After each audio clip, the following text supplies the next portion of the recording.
Yeah, we are on Facebook Live also.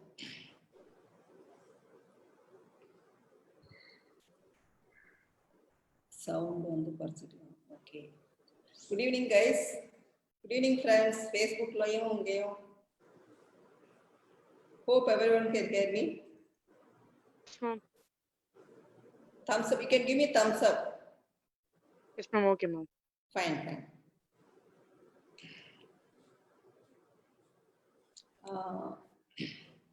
I request all guests, please off your video because the bandwidth will be high. So please mute your video and audio.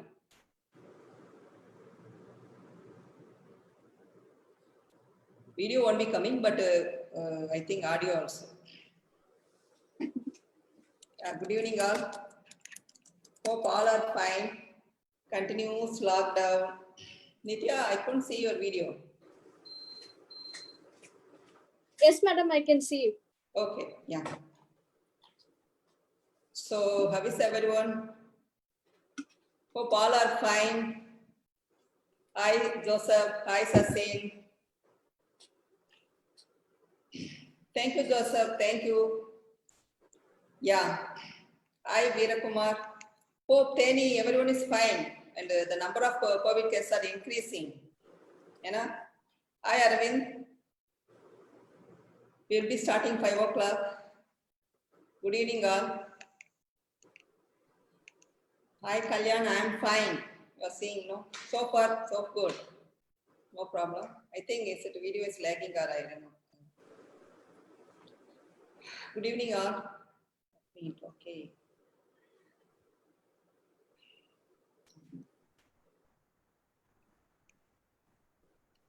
Good evening, Muthukumar. It's good. You just can type from where you are coming. Hello, ma'am. Yeah. Hi, Faman. Please, everyone mute your audio.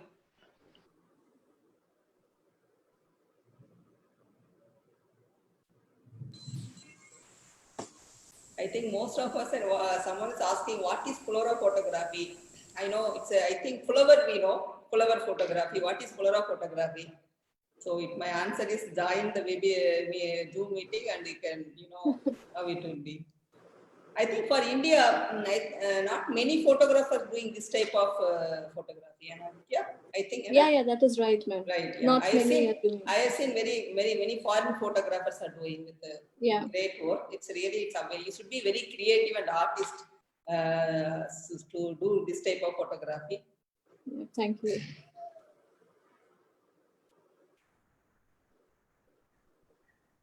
We will wait for some time. I think we are.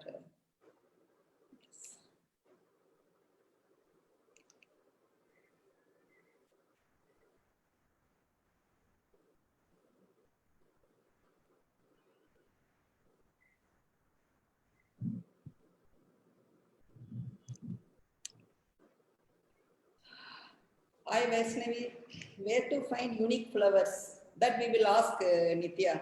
She knows all the flowers names and all. No? So mostly sometimes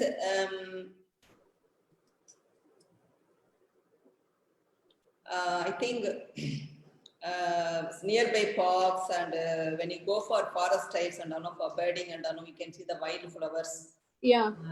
Hi Sanu, namaste. Hope Nepal everyone is fine.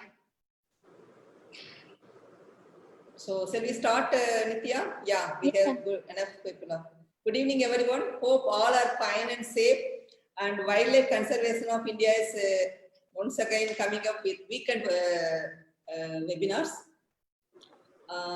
Today is going to be fun and creative. Okay, not a serious type. Of course, very creative photography. Just we can see flowers, but how to take beautiful. And that also surreal. This type of this genre flora photography, mostly foreign photographers I see. But India, I can say only few photographers are exploring this genre photography. So one fine photographer, Ms.Nithya Radhakrishnan from Chennai. She is a software engineer and she has a great portfolio of flora photography. Even I am amazed to see this work. That's why I invited today to talk, say the tips also. This is going to be interactive. End of the session, you can ask question and answer also. Okay, please note down if any, and Zoom participant, please type your questions in the question and chat box, or chat box, you can ask your question. So end of the session, I will ask. And it's going to be very interesting. Even I am very looking forward. So we will start now. Please, Sure. Nithya, you can start. Thank you so much, Yeah. ma'am. I hope you're able to see my screen. Yes, yes. Okay, all right. Let's quickly get started. So I'd quickly like to introduce myself. I'm Nithya Radhakrishnan. I am a photographer and an artist. I specialize in flower photography, or to put it short, flora photography. If you're wondering what flora photography is, it's nothing but flower photography. And I owe a lot to my parents for my interest in flowers and plants, because they were both botanists. And right from my childhood, I've always had plants and flowers around me. And most of my conversations at home have always been around botany. So that is why I, at a very early age, picked an interest for botany and flowers. And my parents always used to take me for plant collection tours. And in fact, at around 3 years of age, I was able to identify a lot of plants by their botanical names. And which is why I said I owe a lot to my parents for my love and passion for flowers. And which is why I chose flower photography, and I've been specializing flowers for the last 5 years now. I'm also married to a photographer. His name is Karthik Muthuwali. He specializes in candids and macro. That's a quick introduction about me. Okay, yeah. Then we will start, Nithya. Usually Yes, we see in garden also we see lot of flowers, home garden, and when we go out park also we will be seeing white flowers. So how you select your subject? You do pre-visualize that you are going to photograph particular flower or whatever flower randomly. If you come across your plan, you will plan. You can just explain us also. Yes, sure, madam. I actually, it's very difficult to pre-visualize what flower I have to choose, because when you go to the location, you may not really find the kind of flowers that you really wanted to shoot, because I love shooting wild flowers. So what I usually do is, whenever I travel, I try to travel to places which have countryside and a lot of flower fields. And I normally plan my travel around the time when flowers are in full bloom. It's in spring or in summer. And when I'm at the location, I prefer shooting anything and everything that is there in the location, because I cannot be picky and choosy. Every flower is beautiful and every flower is unique in its own way.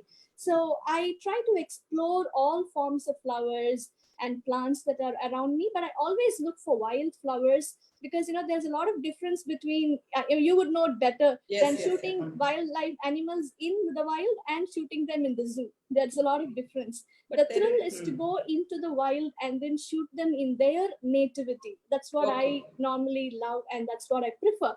Okay. And when I select a subject, I think most important thing is to pick the most striking part of the flower or the plant, and then shoot them in as many angles as possible to bring out the most beautiful part. And I do have a very huge wish list of flowers that I have to Okay. shoot in my lifetime, and I only hope I will be able to do that. And for me, as interesting as shooting flowers, it is also more interesting to identify what that plant is. Okay. And I have to thank my mother, because my father passed away when I was very young. So I could not, he was a photographer also, and he was my inspiration. And it is because of him that I chose photography. Okay. And so now when I shoot a flower, I go to my mother and I ask her, so what plant is this? What Okay. family does it belong to? So my mother, even now when she cooks, she will say, you know what, brinjal and green chili belong to the same family. So our conversations are always around that. About flowers, yeah. Yeah, always about plants and about botany. So there's a lot of learning that goes behind every flower that I shoot. Even though a lot of flowers I know the names by myself, there are some that I do not know. And if I'm not able to reach my mother, I have a book that I always carry with me. So it's Wild Flowers by Color by Marjorie Blamey. And I also have a small pocket book of wildflowers that my father bought for me when I was young. So these are some tools that I use to identify the plants. And of course, there's always Google. You just have to go and say yellow flower, India, wildflower, and you will It get will come. millions Yes, of yes, pictures. You just have to be very specific to find out the exact name of the flower. So it's a very interesting journey thus far, I would say. And this is how I choose my subject and the location to shoot, ma'am. Great, great. But when you shoot outdoor, just so you can show some your portfolio images. Yeah. I can quickly show you some of Yeah. my, I can quickly show you some of my favorite series. So sometimes, ma'am, like I said, you go to a place completely unexpecting what is there, and then you get something amazing to click. So this is from my Poppy series, one of my very favorite series. I had traveled to Kolkata for work, and I went to visit Victoria Memorial, and I least expected to see poppy flowers in their garden. And that was Okay. the first time I saw poppy in my life. And thankfully, I had just bought my macro lens way back in 2015.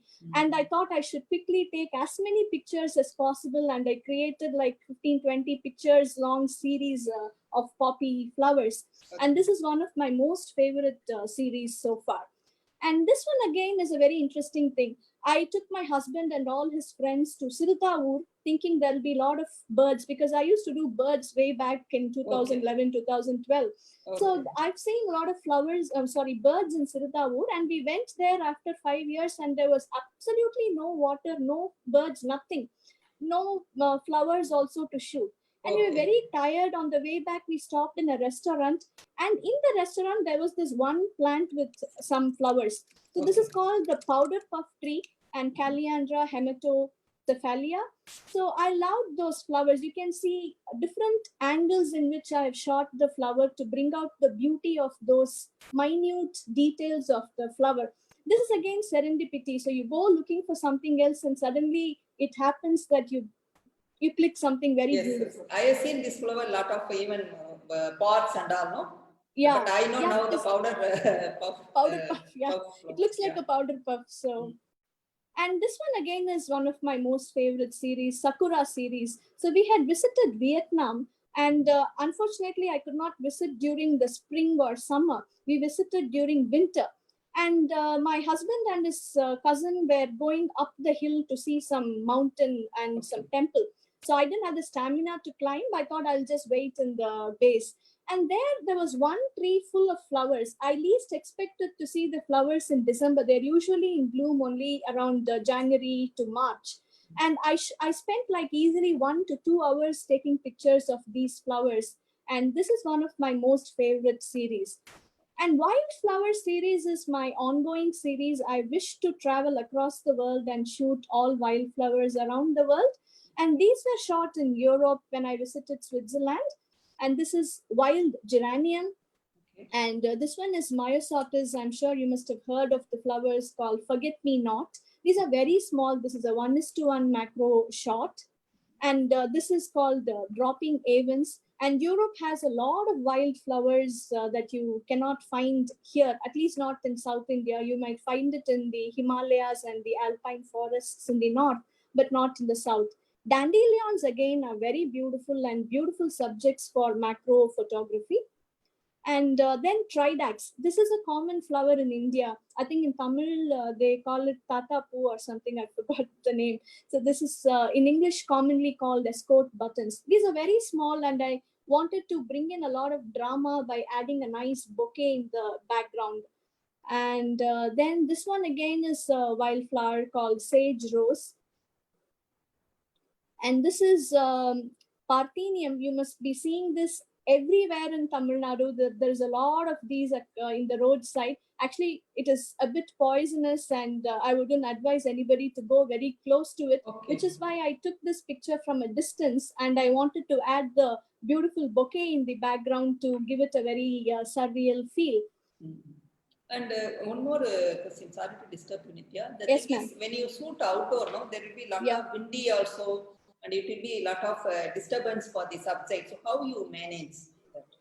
Yeah, I think I'll talk avoid about that in detail next in session. the Okay, course fine, of fine. Yes, ma'am. And these are some common Indian flowers, and this is very close to me. This one I shot in Semmodi Punga in Chennai, because I went there not expecting what will be there, and I saw hibiscus, and that's when I felt, see, hibiscus is a flower that almost everyone would have shot in their life, right? And you Yes, have yes. seen hibiscus every day almost. But how can I make that look very unique and very different?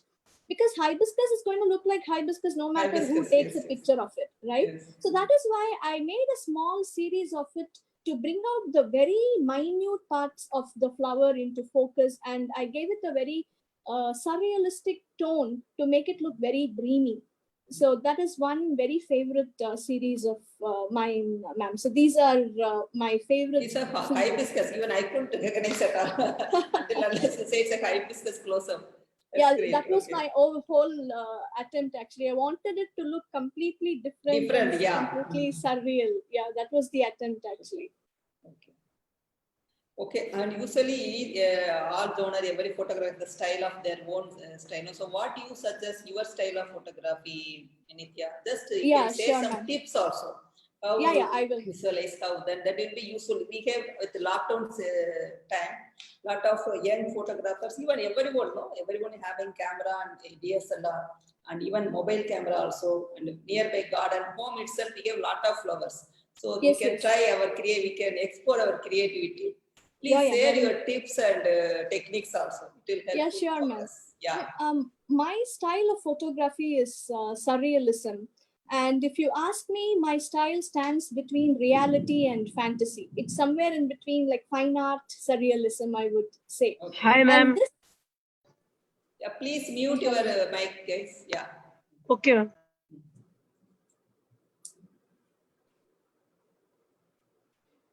yes. So this particular picture, ma'am, is very close to my heart because this is the first picture that I processed as a surreal style. So when I saw this photo and I was processing, I had a lot of questions in my mind when I was changing the color tones a bit. So will it be acceptable? Is it okay to even change colors? Because the background was blue and the pink was also a little more bluish. But then I thought to myself, so why not give it a try? If I don't even attempt, I'm not going to know if people are going to like it or not. So I thought I will just give it a try and then see how it works. And when I posted this, there were so many people telling me that it looks so beautiful. And then, how did you even do this? That's when I thought, okay, maybe I should continue to do processing in a very surreal manner. And I'm a very dreamy person by nature. So I wanted my flowers to act as a medium which can translate my dream into reality. This one again is one of my favorite pictures from my Poppy series. And that is how I started surreal photography. And it was only after I started processing my pictures in a surreal manner that I got an identity for myself. And I explore various ways by which I can make my photos in a very surreal manner. So I get bored when I keep doing the same thing again and again. So I try to process them in a different way. I approach my subject in a different way, different angles. So I'm going to talk about all of that in the course of the video. Yes. So that is my style, ma'am. Okay. Okay. Yeah. So yeah, actually, it represents your personality. As you said, you're dreamy. Of course, Yeah. when we see the photograph itself, it looks as surreal. I have seen many flower photography, but this is really different, Nithya.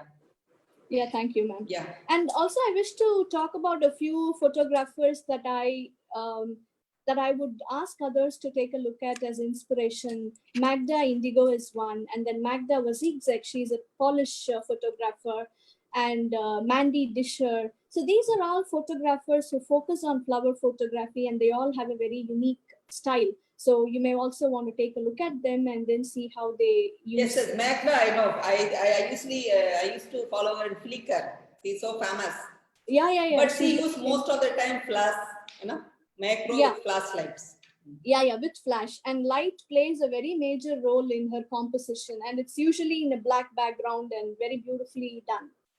Okay. Yeah. And let me just quickly talk about my equipment. I have a Canon 60D, and I borrow my husband's Nikon D800 whenever he's not using it. Okay. And most of my photos are taken using my Canon 100mm macro lens. I also have a Raynox DCR 250 macro snap-on lens. So even though Canon 100mm offers a magnification of 1:1, there are certain subjects which you cannot really magnify beyond a point using even a Canon 100mm. So for those subjects, what I do is I put these Raynox macro snap-on lens on my lens so that it gets even more magnified. There are a few subjects, few flowers for which, in fact, for even the hibiscus, right? So for me to just focus on the stigma or the pollen grains, right? It is very important to have even more magnification. So I use the snap-on lens. It's very helpful and it's very handy to carry. And I recently got a Trioplan 100mm. The Trioplan 100mm is a German lens, and it is very known for its soap bubble bokeh effect. Okay. So I love to. That's why you're getting all the bubble bokeh. It's not the bubble because of the lens. Yes, bubble bokeh is because of the lens. Because my style is very dreamy, and the bokeh adds a lot to the dreamy effect of the photo. And I explored Trioplan for such effects. And I also have a Lens Baby Composer Pro. I'm just using it, but I've not used it a lot, I would say. And I also have a vintage Helios 44 lens, but even then I don't use that much. The maximum lens that I use is only my Canon and Raynox. No flash, no flash. No, ma'am, yeah. No flash, nothing. You do natural light only. Natural light only. Yes, yes. Okay. And I would like to quickly say why a macro lens is very important. I know a lot of people come and ask me, I tried taking pictures like you, but then I don't get it like the way you have taken. I think lens plays a very major role in that. If you look at the image on the left, right, it is just for the size reference. I've picked an image from Google, and you can see how magnified that looks on the right side. Even using your naked eye, it is difficult to see that. It's very, very small. So only because of a macro lens, I'm able to get that kind of an effect. So if you ask me why you're not able to get that same effect, it could probably because of the lens also, because it plays a major role when it comes to capturing the minute details of your subject. But at the same time, if you ask me, only a macro lens can be used for taking pictures? Definitely no. You can use whatever lens that you have. It is just your visualization and your thought process that you have to bring out in your pictures. So this, for example, was shot long back when I did not have a macro lens. I shot this using a 55 to 50mm lens. It's a normal zoom lens.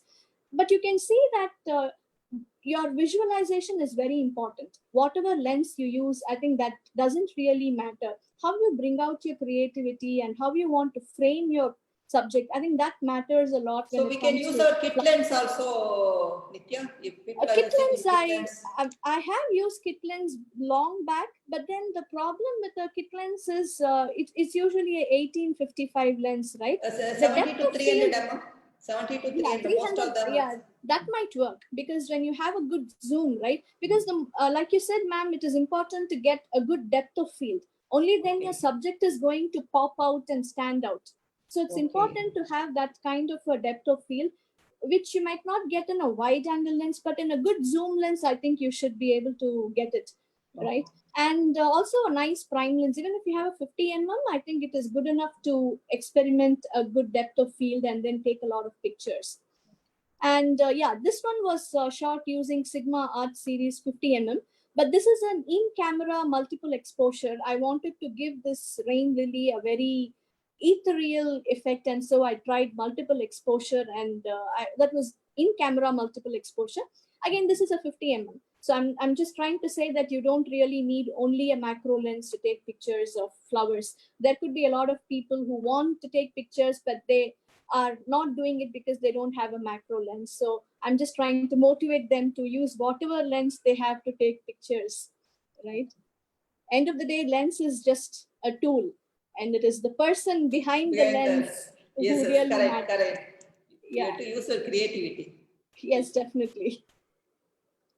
And then to talk about my setup and technique, like I told you already, I only use natural ambient light, and I do not use a ring flash or no external lighting, no ring light. And I always do handheld. I don't carry a tripod, probably because I don't have the stamina to carry a tripod like you. I always wonder how you carry that tripod with a 500 lens wherever you go. It's amazing. That is I a do birds, travel. birds, but even for me, macro also, most of the photographer use tripod, Yeah, Nithya. yeah, Then they only use the you tripod. can do the focus taking and all. No? Yeah, focus stacking. But Because I think mostly tripod is required for insects, right? Because okay. they keep flying. They're not stationary. But for flowers, I think it is okay to manage without a tripod. But then it also depends on the genre of flowers that one chooses to do. See, mine is a very dreamy, surreal style. But there could be people, I've seen a lot of flower photographers who focus on details of the plant, like the Then you need pollens. tripod. Yes, then Yeah, you yeah, need tripod. definitely need, If you because increase focus in stacking. depth of field, then we need Yeah, tripod. Above yes, F12, F13 and all, we can't handheld. I'm yeah, wondering, F11 also you said you left F11 you are shooting. I don't know. Maybe with experience you can handheld. yeah. I think a lot depends on how you handle the lens, and it comes with a lot of experience. The more you use the lens, you get used to it, and you can actually take pictures handheld in whatever f. And then I always use a manual mode, because manual focus is very important in macro. It gives the flexibility to focus where you exactly want. With autofocus, the focus keep will keep varying, and I don't find it very comfortable. And I do selective focus a lot, because you Okay. have to select on that particular part of the plant or the flower which is very attractive to you. Like for example, the hibiscus, right? You said you are not even able to identify that it is an hibiscus, right? So that is because of that kind of a focus. And I use only natural background. Okay. You know, So you don't sometimes carry the even flower macro photographer usually carry white pepper and color no, black nothing, pepper. Even nothing. No, sometimes, you know, I've third carried hand also. There are a lot of accessories. Third hand also yes, they usually third carry. hand, yes, something they dig into the mud, and that will hold the stem or the flower Yes. from moving because of the breeze. I don't carry Okay. anything, ma'am, because I want to travel light. Then it's good. I Most of our viewers and all, no, they don't want to buy a tripod anything. No yeah, lens yeah, and camera, your creativity you can export. yes. We Sometimes keep I it carry, as simple as it is. You know, no yeah, accessories right. and all. No? Okay, Yes. that's great. I sometimes carry a small blue cloth with me, just in case the background is not okay. I can put that and take, but every time I forget. Okay, So there that's is good. no point carrying it when you actually forget and you don't use, because when I Yes. am in the spot, I get carried away by seeing the flowers and the beauty. I spend a lot of time. Sometimes I talk to them like they Okay. have. Yes, So definitely. We know no plants and all. They love music. They even garden and all. They usually they can hear. We know no. yeah. Usually, okay, I don't know but if they can. have you usually you bought some flowers and you do tabletop photography type photography also, Nithya? That No, sometimes ma'am. you don't do. No. I have never tried cut flowers or still life flower photography. Maybe I'll try that in future. But so far, I think I love to go and explore them in their own Wild only. wild That's location. great.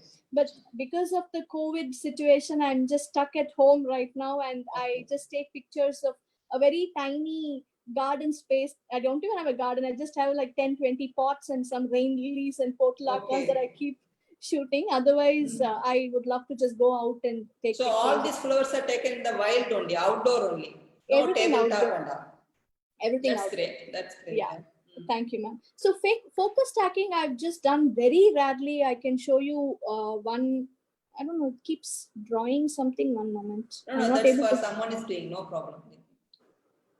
It will go off. It will go off. Yeah. Okay.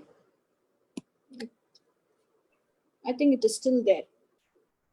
Okay. I think some.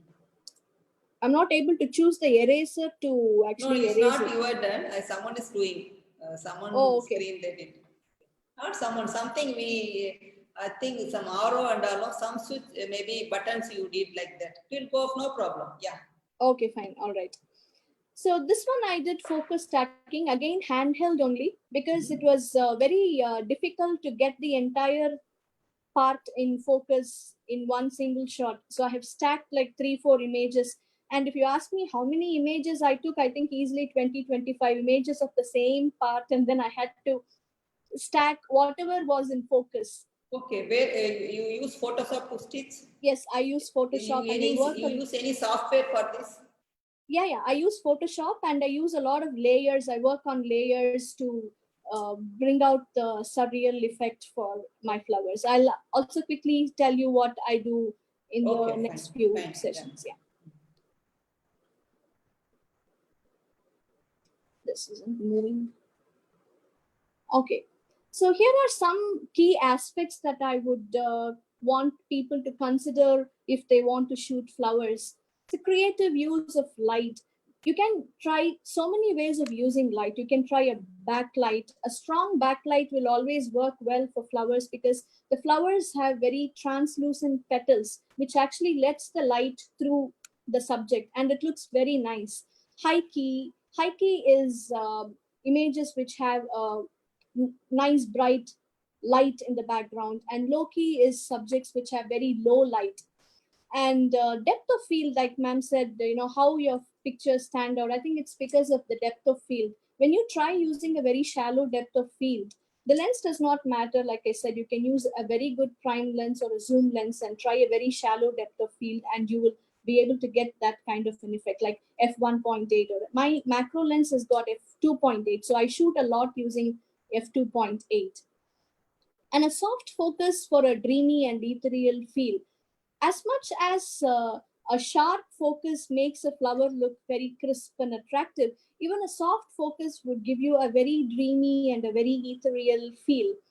And try to get very creative by trying different angles and different perspectives. Move a lot around the subject. There are a lot of pictures where I literally lie on my tummy flat on the ground and I take pictures because the wild flowers are very small, like not even a 1 centimeter size. So you have to literally go down to the level of the flower and then take pictures. So it is important to build your stamina, I would say, if you want to shoot good pictures. And it's also very important to have a good breath control. For macro photography, it's very crucial because the moment you focus and then you lose your breath, the focus goes off. So you have to hold the breath and then take that shot. So it's important to also have that good breath control, I would Even say. for other donor also, we usually say, hold your Yeah, breath. yeah. Yes. And get close to the subject. Sometimes being in a distance might give you one kind of an effect, and when you get very close to the subject, it gives a very different feel altogether. And avoid clutter to make the subject stand out, and compose your shots like you would approach portraits of human beings. I would also show you some examples of how it works. I think there is some scribble on the screen, madam. I don't know from where it comes. Don't know, maybe your keyboard is coming like this because we Okay. not anyone can say. Okay, so these are some examples of creative use of light. All these shots were taken during the lockdown time. And like I said, I have very limited choice of plants to shoot in my small mini garden that I have. What you have on the left is Ruellia. If you go and do a Google search, you'll actually see the flower, and you must have seen this everywhere in Tamil Nadu. There are a lot of Ruellias in Chennai also. And I have tried a high key effect to make the petals very translucent in the light. And if you look at the middle picture, it is a rain lily in multiple exposure. And on the rightmost is a rain lily in monochrome. So these are some different ways of using nice light in the background. Because when I shoot from, so all these pictures are shot from a low angle. Because when I shoot it from a top angle or from the height of the plants, what happens is there is some disturbing elements in the background which I cannot eliminate because of the very small space that I'm left with to shoot. So I tried a very low angle where the flowers are very clear against the bright sky, and I've shot these flowers. And depth of field, again from my rain lily series from lockdown shots. So on the left side, you have a very cluttered background. You must remember that I told you avoid clutter to make the flowers pop. But at the same time, sometimes clutter adds a lot of drama to the overall feel of the picture. So here, the clutter in the background comes from a lot of other plants. And I kind of loved that dreamy effect that it brought into the frame. So I thought I will just add the clutter along with the flower and then take that shot. But on the right side, you see a flower which actually literally pops out of the background because I've completely avoided all the clutter and I've used a very shallow depth of field to kind of make the background very blurred. So these are some creative ways of using your depth of field to bring in a clutter to add drama or to completely eliminate the clutter. Purple background, how you bought it, Nithya? That was Photoshop, ma'am. I Photoshop. do color grading and then Okay. yeah. So then I would like to talk about soft focus. You know, macro is all about details and it's more about sharpness. But at the same time, when you give it a soft focus, when you give it a very soft feel, it brings a lot of dreamy effect. And to me, flowers have a persona. And this one in particular, the way it was swaying in the wind, and the soft focus was adding to that motion, right? And this one was shot through another subject. Sometimes I pick a flower or a leaf and then I focus through that so that it gives a very soft focus for the subject. So this is one example of how you can use soft focus in your pictures. And getting creative and trying different angles. So this is a normal grass flower that you will see anywhere in South India or for that matter in India. So what I've used for the top picture is I've used my trioplan lens, and on top of the trioplan lens, I've added my Rhinox snap-on macro. Trioplan is not a macro lens, but for me to get that kind of an effect, I wanted macro. But with the normal macro lens, what you'll get is what is in the bottom in the brown shade, right? But I wanted that bokeh effect. So I used my trioplan with the macro filter to get that kind of an effect. So get creative, and also that angle matters a lot.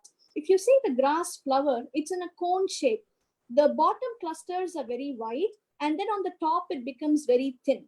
So I thought shooting it from the top will make it look like a star burst, like a firework. So which is why I thought I'll shoot it from a top angle, and you can see what difference the lens and the approach brings to a very normal subject like a grass flower. I think your eraser tool is used, Gayatri. That's why the line is coming. No, but then I'm not able to choose the eraser and erase it. There's somebody. No, it's not somebody. It's from your screen only. It's coming. Okay, one moment. Let me just. I think it's gone, right? Yes, fine. Because the flowers are so beautiful, we don't want to get distracted. Now it's fine. Yeah. Now it's fine. I think now it's fine. Okay. Yes, yeah. So now thank you, Gayatri. Gayatri was telling. Thank you, Gayatri. Yeah, please. I think again something keeps coming up. I don't know from where this is coming. Okay, so now getting close to your subject. So this is what I meant, the powder puff tree, right? If you remember, there are pictures of the same flower that I've shot from a distance, which makes the flower looks on its wholity. But then when you go very close to it, that gives a completely different feel altogether. So I explore various angles of the flowers and I go walk around the subject. I spend a lot of time with each of the subject. Sometimes I spend even hours together taking pictures of one single subject, because there is so much beauty in every flower and every angle brings about a completely different perspective of the flower.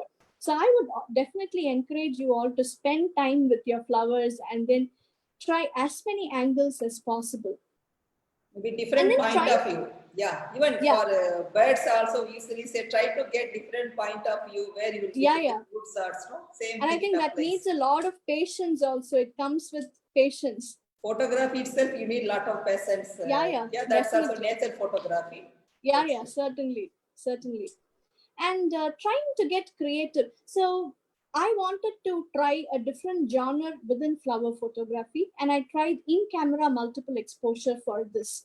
So the same rain lily, but how can I make it look different? Because I've been shooting rain lilies for the last 4 months because I don't have anything else in my house. So I thought, why not try a different genre within flower photography and try to give it a different ethereal feel.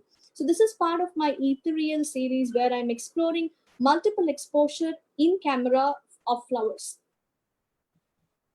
So this is all shot using Sigma Art Series 50 mm. So I've not used how many shots, Nithya? 3 shots? 10. 10. 10. 10. Okay. 10. Okay. Because you can choose how many shots you can choose no, from camera. Yes, I can choose. Okay. My Canon 60D does not have a built-in multiple exposure feature. So I used the Nikon D810 and that allows only maximum of 10. I'm sure there are a lot of mirrorless cameras which offer a lot more number of shots, but this allows a maximum of only 10. So I chose 10 for this. 10, okay. And this again is portulaca, which we call as table rose, is a common name. So portulacas, I have always avoided this flower for some reason or the other because I felt this does not have any striking feature that I can bring about in macro. But then when I saw these flowers blooming in my neighbor's house recently, and I did not have anything else to shoot, right? Sometimes, necessity is the mother of invention. When you don't have anything and you have to do something, right? Whatever you're getting, yes. Yeah, then you actually start looking at the subject in a completely different manner. So I thought, why not approach this like I would approach my son, for that matter, right? Like a baby. So I thought, okay, let me try shooting this like a portrait. And that is how I shot a very small series of portulacas. And I think I really started loving this flower, and I wouldn't hesitate taking pictures of portulaca again if you give me a chance to. So that is about my technique and some tips on how you can take pictures of flowers. And then I would like to talk about post-processing.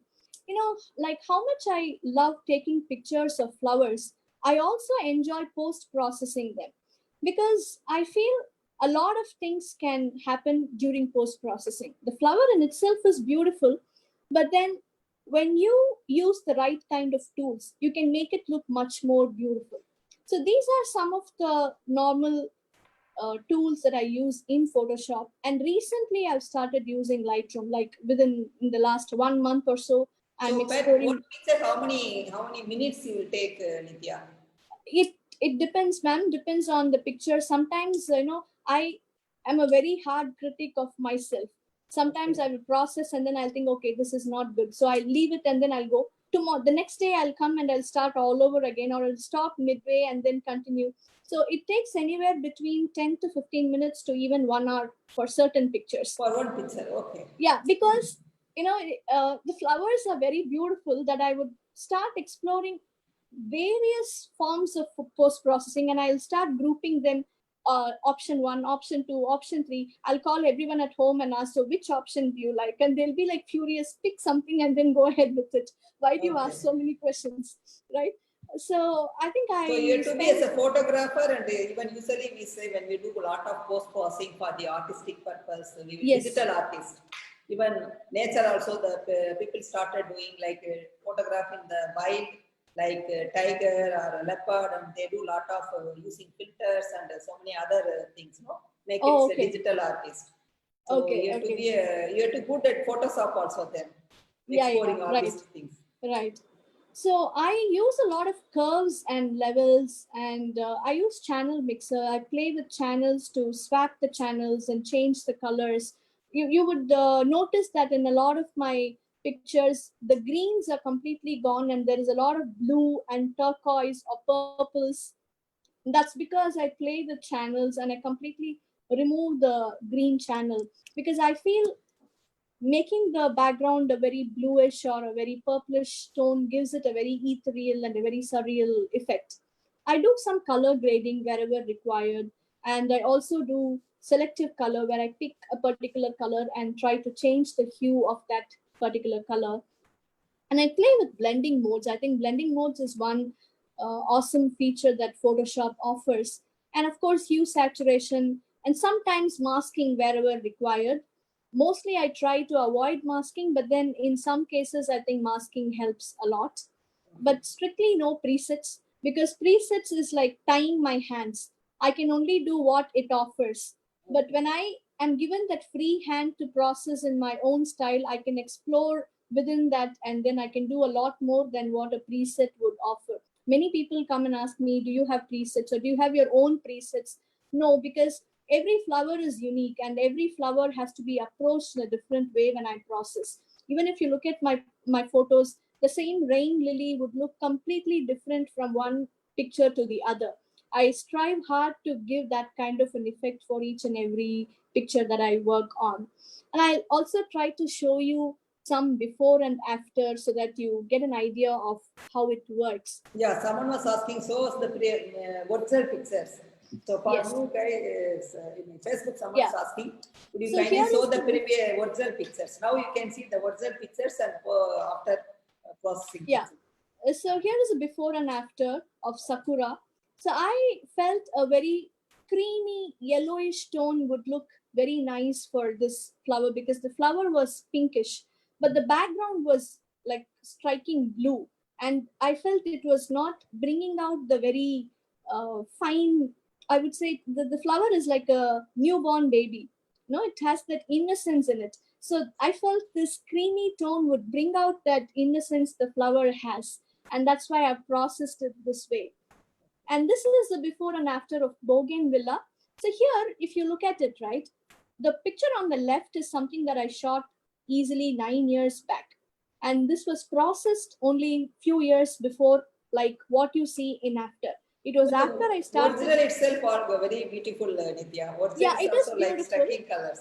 Yeah, it is beautiful, nice striking colors, but then the composition was not making the flowers stand out and it didn't have a very surreal feel, definitely. And now that I'm focusing on surreal pictures, so I thought I will go back and take that photo and then process it in a different way. So what I've done here is I've actually tilted the image, cropped it a bit, and then given it a different tone. So what I'm trying to say is sometimes you may have to just crop the image to give it a very different feel. And this is before and after of Amaryllis lily, right? So I wanted to give it again a very, if you will see a lot of blues in my pictures. I think I've fallen in love with blues of late. And this is the latest grass. Actually, both look good to me. The left is also nice and the right is also nice. The series was named The Dream of a Dragonfly. Oh. So because it was named The Dream, I felt the purples and the pinks and the blues give it that dream feel. At least my dreams are always in blues. The dreams could be different for different people. And I would also like to stress on this fact that because I have processed like this, it doesn't mean everyone should process only like this, right? It is my style. So each and everyone should have their own unique style. And what I like is not something that you will like. So I would urge you to experiment and explore what works well for you. So you might have a liking for a different color altogether, right? And I know there are a lot of people who process in a dual tone, which is more of a gray and a very nice salmon pink. So that is their style. All the pictures would have that kind of a tone, right? So I would want you to explore and experiment with Photoshop and then experiment with your lens and see what works best for you and start doing it that way. There is no hard and fast rule, or there's no template that you can only process like this, you can only take pictures like this. No, there's nothing like that at all. There's no hard and fast rule. But No, there is nothing. It is just about your creativity. Composition, do you try any rules and all, Nithya, how it should be like this, or you won't create your own composition you try? Sorry, ma'am, I didn't get your question. Composition, framing, is there any do's and don'ts? I mean, I try to stick to the rule of thirds as much as possible. But sometimes I think I would just leave it for, and that's why I think the subject matters a lot. Depends on the subject. But I try to stick to the rule of thirds where I'm sure if you can Google about rule of thirds, you will know how and where to place the most striking part of your picture. So that it actually, the eyeball straight goes there, right? So that's what the rule of third is based on. So you may want to just go take a look at how rule of third works and try to use that. But mine is normally very free flowing. I just take pictures of frame in a way that I really like. I You don't just go fill the frame with your subject. Most of the Not photographs. Not really. There are many frames where there is a lot of minimalism. If you go back and look at one of my rain lily pictures, right? It has just plain white background and then a very striking black and white flower. So I try to explore minimalism also, because in many subjects, minimalism works a lot. Okay. Is what I feel. I don't try to fill the frame with the subject. Not always. Doesn't work. Okay. Can have question and answers, sir? Still is there? No, Done? I think I'm done. Okay, So yeah. we can I quickly can jump into stop questions. screen share. Yeah, sure. Guys, yeah, ma'am, how to apply multiply exposure? Multiple exposure. Yeah, one Okay, graph so that is asking. is that is a feature that is available within your camera. Not all cameras have that feature. Like I said, my Canon 60D does not have that feature. If you have a camera that has multiple exposure, it is just about going and switching it on. But if you do not have that also, in fact, there is one picture where I have actually not used the multiple exposure in camera, but I have taken the same flower in multiple angles and then stacked it on Photoshop to bring that multiple exposure effect. Because it is only recently that you have this as a built-in camera effect. Earlier, you didn't have that feature in camera and people are only doing it on Photoshop. So you can take the same flower or same subject, anything, in multiple angles and then stack it and then bring that kind of an effect on Photoshop.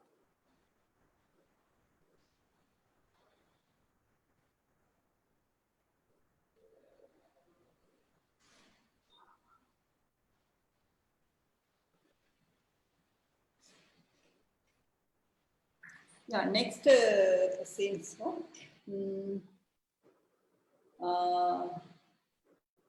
So in Facebook also we can take just a minute. Okay. And lenses we already explained. No? Which lens to ask and we check Facebook questions.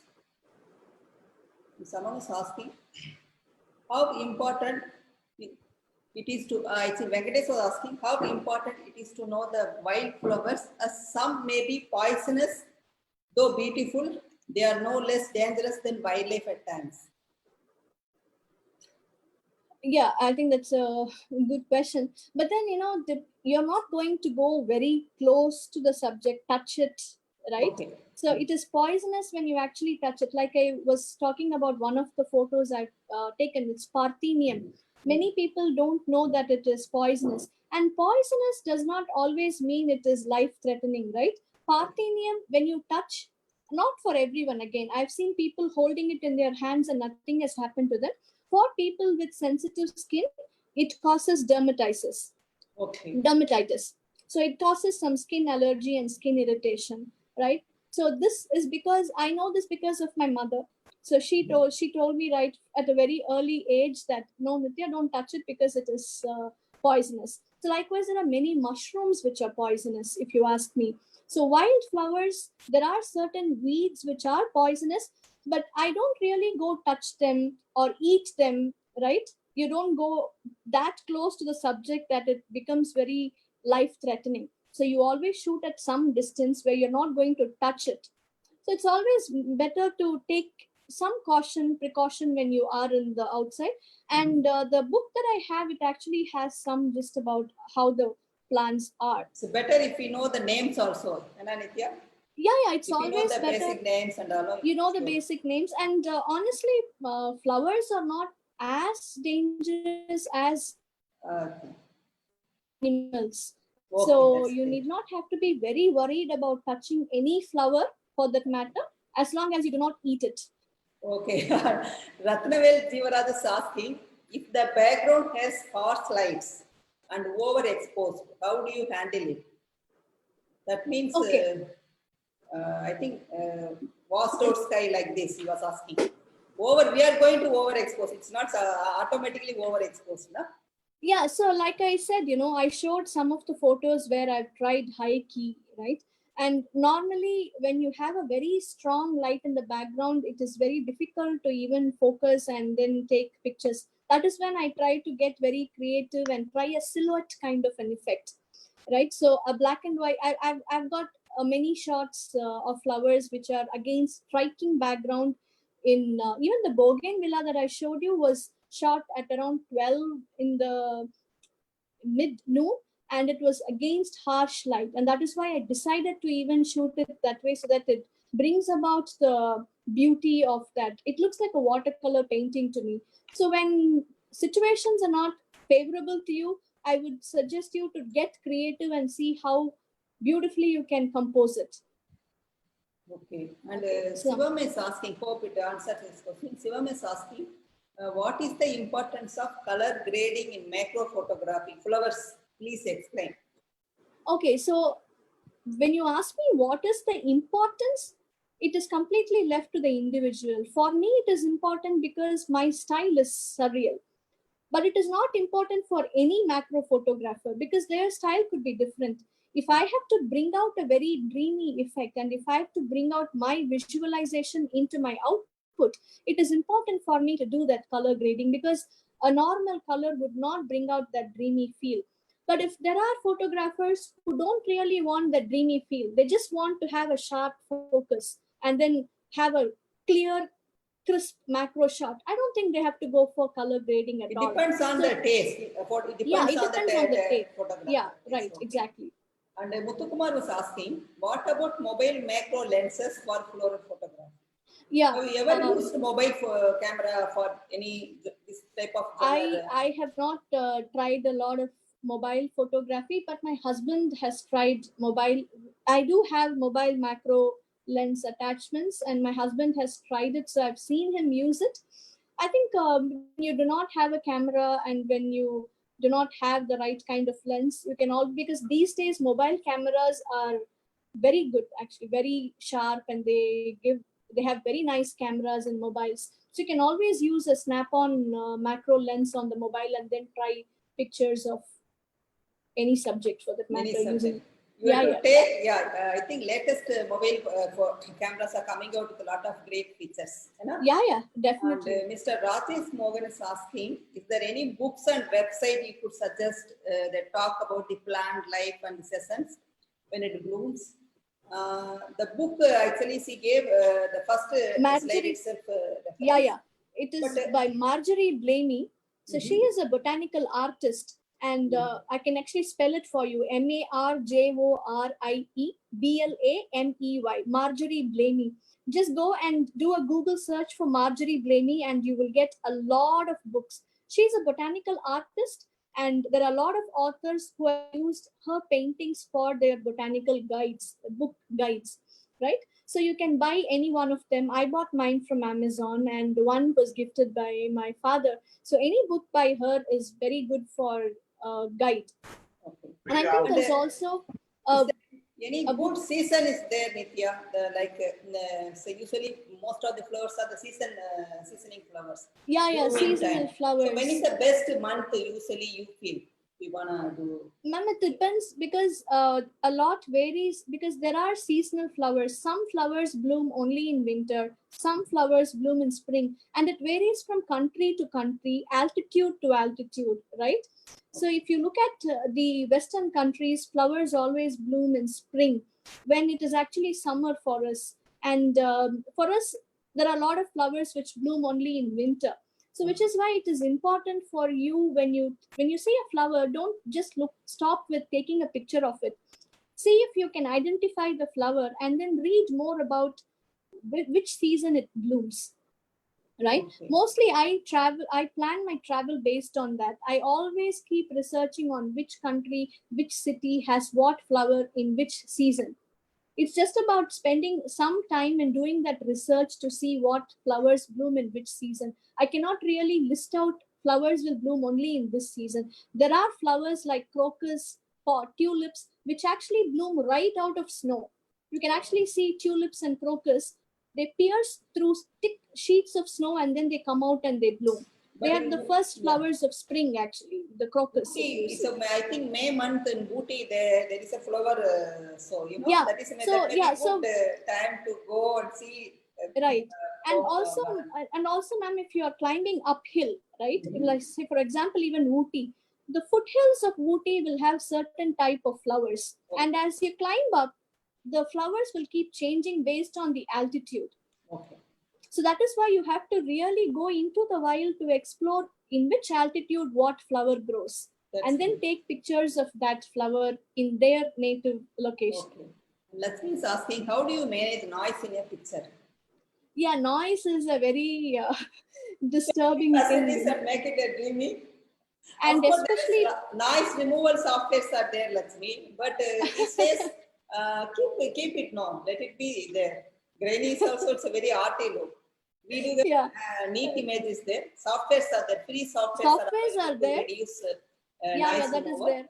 But I And try to keep my ISO very low. But then it is also difficult when the light is not good, because I don't use any external light or something. Sometimes only when I open the image in Photoshop, I will see that there is so much of noise. But I just allow the noise to be there as long as the picture looks good. okay. You can't do much about it. Yeah, we will take one last question, Nithya.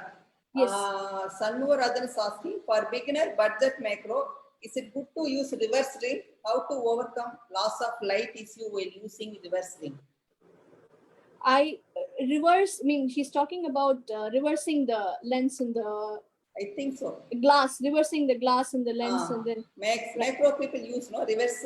yeah, they Yeah. use. But honestly, I've not tried that at all. But I've seen a lot of stunning pictures by many photographers where they've tried to reverse the glass and then take pictures. So if you are on a budget constraint, and if you cannot afford a macro lens, I think you can buy a nice 50 mm and then try reversing the glass and then take pictures. I honestly do not know how to do that because I've not tried it at all. That's great. Thank you, Nithya. It was really wonderful session. Even Thank you, ma'am. I came to know a lot of flower things and all. I used to wonder how you took and all, color grading, so many other things I came to know. Thank you so And much, ma'am. all friends, thank you for joining us today. Hope the session is very useful. And if you're having DSLR with any lens, you can try, use your creativity. With this lockdown, we could travel very far. So tomorrow we are having macro photography. Mr. Hamant Kumar is going to give us his bird photography and a lot of super macro. That is very with even Hamant Kumar is also using basic minimal setup. So even for birds also there is no 500, 600 amount. With I think basic zoom lens, he did great job in bird photography. So tomorrow he is going to share his tips and techniques. And if you are a nature lover, macro photography you are in is your favorite genre, and birds also, do join tomorrow 5 o'clock. Don't miss it. Same, we will be in Zoom also and Facebook Live also. Thank you for joining today. Hope Thank you so much, ma'am. Thank you, Nithya. Thank you for the opportunity, ma'am. Thank you. Thank you all. Hope the session is useful. Thank you, guys. Thank you for joining me today. And be Thank safe. you all for Yeah. Thank you. Be safe. And though the lockdown is over, still we have to wear mask when you're going out. Okay. And tomorrow, see you tomorrow 5 o'clock. Please join us tomorrow. Bye, Nithya. Thank you, guys. Bye. Thank you so much, ma'am. Thank you all for joining. Yeah. See you. Thank you, everyone, my Facebook friends. And see you tomorrow, 5 o'clock. Be safe. And whenever you are going out, do wear mask. Okay. And though the lockdown is over, still the danger is there, COVID. So be safe. Whenever you're going out, keep a distance and take all precautions. Okay. See you tomorrow, 5 o'clock. And Mr. Hamant Kumar is going to talk about macro photography, and he's going to share a lot of tips also, his techniques. So I am sure it's going to be very useful. Join me tomorrow, 5 o'clock. Bye. Okay. Good evening. Take care.